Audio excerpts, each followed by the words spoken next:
Makanya saya heran, kok jadi kiainya dari mana? Gitu. Abah Wahyu pernah tahu nggak kalau beliau pernah di penjara? Jangan dijual. Ada nyolong ayam ya kan? Nyolong ayam. Nyolong ayam bertiga dulu. Sering ngamen. Ngamen? Nah, gimana bertiga. Pak? Ngamen di terminal apa ke rumah? Terminal, ke rumah-rumah, ke pasar. Oh gitu. Dulunya ini. Dia bilang, kalau seumpamanya kita dipertemukan lagi atau dipanjangkan umur, suatu saat kita harus bertemu. Kata beliau, ya. kata beliau nih, saya nggak nyangka bisa ketemu lagi. Akhirnya dia yang pertama nelpon ke saya. Siapa itu jeung aing, nah, gitu. Kan saya nggak tahu, suaranya sudah nggak kenal. Beda ya? Sangat beda.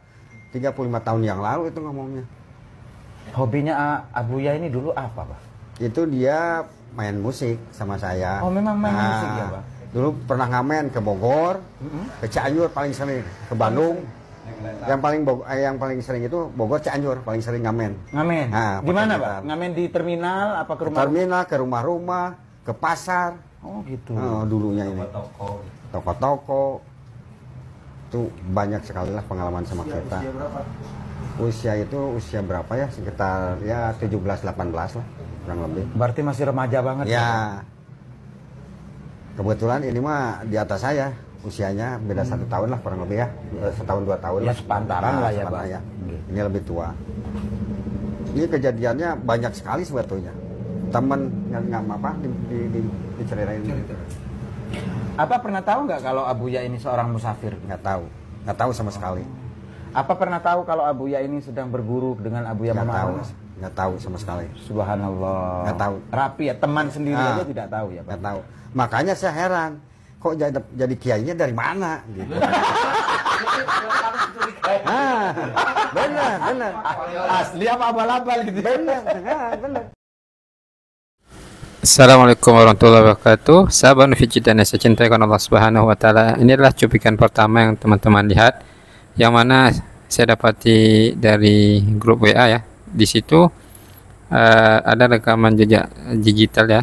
Bahwasanya ternyata hasil dari rekaman tersebut didapati bahwasanya Mama Gufron ini tidak punya riwayat pendidikan dini ya, agama yang bisa dipertanggungjawabkan keilmuannya, sehingga hal ini tentunya harus menjadi perhatian bersama bahwasanya beliau ini tidak layak diambil ilmunya. Kan tapi itulah negeri kita Indonesia masih banyak didapati yang lebih percaya hal-hal yang berbau cerita-cerita yang dibuat-buat, yang mana dalam agama ini tegak di atas dalil, bukan khayalan yang dibuat-buat, yang jadikan permainan, wa iyadzubillah. Maka hendaklah jadi perhatian bersama para orang tua agar jangan salah dalam meletakkan anaknya di pondok pesantren, yang mana nanti yang diajarkan bukan yang benar, malah anaknya jadi rusak, wa iyadzubillah. Dan ada beberapa cuplikan yang juga saya dapati ya, yang mari kita lihat ya teman-teman ya. Rendahkanlah suara kami untuk kedua orang tua kami. Rendahkan pula ucapan kami di hadapan guru-guru kami. Lunakkan emosi kami. Lembutkan hati kami. Ya Allah, berikanlah guru-guru kami balasan yang sebaik-baik balasan atas didikan mereka. Berikanlah mereka pahala yang tiada terkira. Berikanlah mereka surga di akhirat kelak. Ya Allah, apa saja cobaan dan derita yang telah dirasakan orang tua kami, guru. Baik teman-teman, itu adalah cuplikan video terkait penyerahan ijazah sanad ya. Allah alam apa yang diajarkan. Namun sangat jadi perhatian bersama itu, kita turut sedih ya, prihatin adanya santri-santri yang belajar dengan beliau diiringi dengan musik. Tentunya ini tidak ada dalam ajaran Islam. Lalu kata-katanya bagus, hanya saja prakteknya tidak benar. anak-anak perempuan yang berjabat tangan dengan bukan mahramnya. Kalau ditanya hawa nafsu, siapapun senang kalau jabat tangan dengan anak perempuan ya. Kan tapi syariat Allah melarang berjabat tangan dengan bukan mahramnya. Lalu sujud, wa yadubillah. Sujud adalah perkara ibadah yang mana hanya dibolehkan dilakukan untuk kepada Allah semata. Adapun kepada makhluk tidak boleh sujud. Walaupun ada hadis mengatakan seandainya dibolehkan seorang sujud maka sujud kepada suaminya. Tapi itu bentuk penegasan. Realitanya tidak ada praktek ibadah itu yang sujud kepada makhluk. Wa yadubillah. Termasuk solat jenazah pun.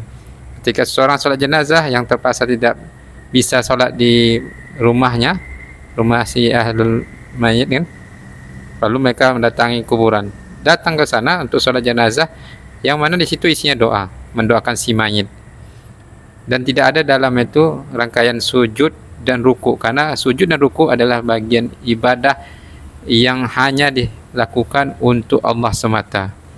Dan kepada makhluk itu tidak boleh. Ini adalah sikap gulu yang tidak boleh ada pengajaran dalam pondok pesantren.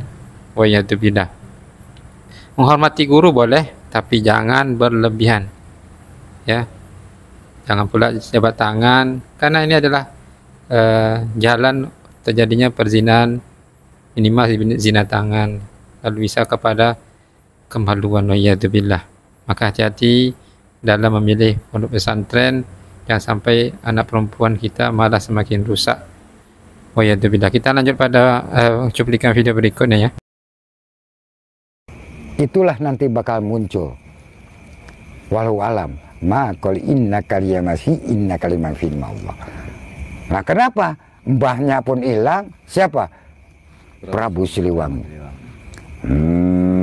Bakazidi innaka kaliyadagahum magaliyamakum. Bisa tak bahasanya? Jadi harus tahu bahasa. Ini bahasa setan, bahasa iblis, bahasa angin, bahasa sekolah ke Gusti Allah. Cuman sebentar, 40 tahun. Puasanya melek 10 tahun. Makan satu rasa 5 tahun 5 tahun. Sanggup nggak? Sampai darah di sini gini kan? Betul saya. Siapakah mau dikubur hidup-hidup? Makoli inna kaliya latla koli inna kaliya malaikat hukum alayya mafil maullah. Ketir. Makanya kita jagalah hati, jagalah badan, jaga ruh, dan kasih sayang sesama ciptaan Allah, Rahman dan Rahim. Insya Allah barokah. Saya cinta. Kalau tidak cinta nggak kena. Ya gitu ya. Karena cinta, karena saya diperintah Allah, diperintah oleh malaikat, dan diperintah oleh para nabi, para sahabat, sampai kepada wali-wali, sampai kepada orang tua atau guru-guru. Insya Allah barokah. Akhirnya ketemulah seperti gini. Saudara. Ya betul nggak? Siapa tahu nanti kita kumpul bersama. Amin. Saya yang tanggung jawab. Saya yang usul kepada Allah. Dan saya kepada guru pun, guru nggak tanggung jawab. Dirampok sama saya.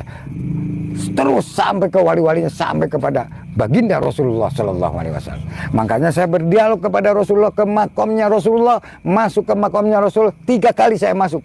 Assalamualaikum ya Rasul, al-kuli inna kaliyama ummati la kuli inna rahmatan Qur'ani fa kaliyama fil maul. Nangis. Padahal saya berangkat dari Indonesia atau dari Surabaya atau dari Malang, nggak punya duit 9 orang. Tanya aja anak-anak. Nyampe menginginkan kitab. Alhamdulillah. Pulang ya bawa segala macam. Allah itu Rahman Rahim. Nah, bukan dongeng, kenyataan. Karena apa? Membuktikan la kali inna kali wali akasini inna kali mafil Allah. Jelas. Makanya kita bersyukur. Tengah malam bisa jadi subuh. Subuh ini sukma kali inma sukma ala kali mafil. Oke teman-teman, ini kita sudah dengarkan ya. Walaupun dia bilang ini adalah kenyataan, tapi itu adalah dongeng yang dibuat-buat beliau untuk membodohi orang awam yang mana masih percaya dengan khayalan khurafat yang beliau sampaikan. Wa yadubillah. Islam adalah agama dalil, tidak berbicara asal serampangan. Imam Bukhari rahimahullah beliau mengatakan, al-ilmu qabla al-qawli wal amal. Adalah engkau itu berbicara, berilmu dulu sebelum berbicara dan berbuat. Ada dasarnya. Kalau tidak ada dasar, maka perkataan tersebut dikhawatirkan di dalamnya ada kedustaan. Apalagi jika itu berdosa atas nama Nabi Muhammad SAW. Nabi mengatakan ya dalam hadis yang sahih, "Man kadzdzaba alayya muta'ammidan falyatabawwa maq'adahu minan nar." Barang siapa yang dengan sengaja berani berdosa atas namaku, maka siap-siap dia ambil tempat di neraka. Mempertanggungjawabkan perkataan dia itu, saya berani bertanggung jawab katanya. Sangat mudahnya dia berkata seperti itu. Tak tahu dia konsekuensi beratnya ungkapan tersebut. Api di dunia ini hanya bagian kecil dari api yang Allah siapkan nanti di neraka.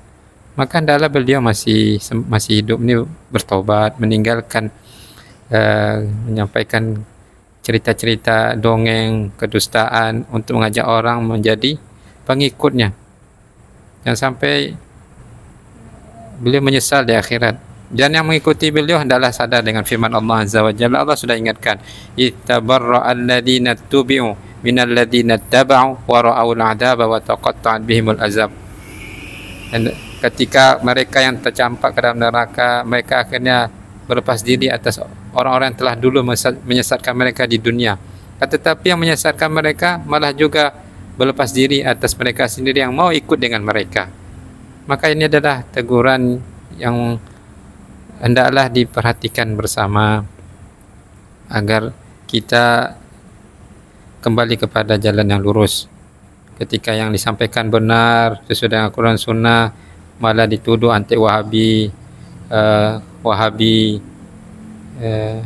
dan kata-kata lain yang sangat menyakitkan. Wa'iyadzubillah.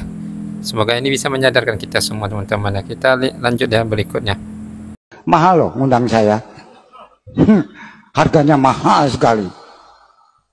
Wani piro. Tapi saya yakin dikasih hujan awas. Saya berjanjian loh dengan malaikat nukar nakir dan malaikat ahli hujan. Kalau hujan kau janji tak kejar sama saya, kata saya. Betul, sumpah demi Allah saya. Hei malaikat, faqul inna kalama ummati fi inna kalama aljawi la qul inna rahmatan gufron wa maqul akayama fi Allah. Silakan mau hujan, tapi kalau nanti acara hujan, awas tok tak kejar sama saya.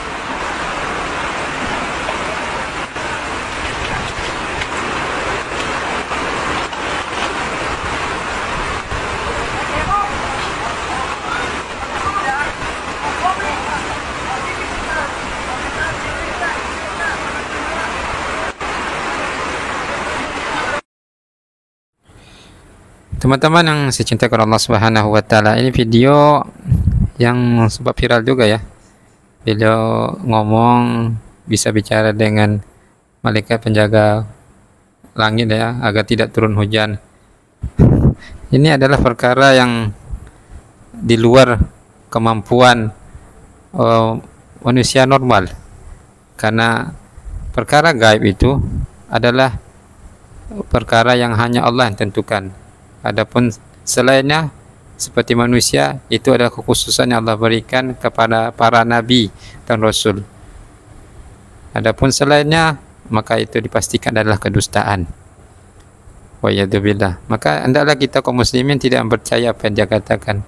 Karena hampir lebih, karena ini seperti ungkapannya dukun. Bisa jadi dia dukun beneran atau ngaku-ngaku.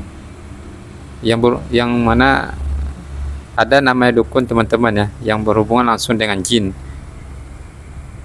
Ada juga ngaku-ngaku dukun sehingga membuat-buat cerita lalu membuat orang-orang sekitarnya itu percaya, membuat sebuah ritual-ritual untuk menahan hujan turun dengan meletakkan benda-benda tertentu. Ajaran Islamkah ini? Tentu tidak. Tapi beliau punya pondok. Ada pula yang ikuti. Wa'iyadzubillah. Bahwasanya Allah sudah mengingatkan, la ya'lamul ghaiba illallah. Tidak ada yang mengetahui perkara gaib kecuali Allah. bicara dengan malaikat dalam keadaan masih sadar, ya, apakah bisa dipercaya? Tentunya tidak bisa dipercaya, teman-teman. Ya, orang seperti ini tidak boleh diikuti. Karena apa? Sesat, menyesatkan, berbahaya, karena akan merusak kesempurnaan tauhid. Karena ada namanya kiai tapi dia ternyata dukun. Apa istilahnya tu? Kikun, ya, kiai dukun. Wa'iyadzubillah. Karena kata-katanya tidak ada di situ qala Allah qala Rasul. Yang ada apa? Dongeng-dongeng, kurafat-kurafat yang dapat merusak tauhid kita, teman-teman. Semoga ini dapat menyadarkan kita semua agar lebih berhati-hati lagi dalam memilih guru. Maka hendaklah kita belajar. Yang paling selamat itu adalah belajar dengan para asatizah yang bermanhaj salaf, karena mereka berbicara tidak menggunakan hawa nafsu, tapi berdasarkan qala Allah qala Rasul dan berdasarkan pemahaman para ulama soleh terdahulu, yang mana mengajak manusia kepada peribadatan kepada Allah, bukan peribadatan kepada makhluk. Yang ini dapat menyebabkan manusia itu menyimpang jauh. Wa'iyadzubillah. Maka inilah nasihat saya, mulia di atas manhaj salaf. Barakallahu fikum. Wassalamualaikum warahmatullahi wabarakatuh.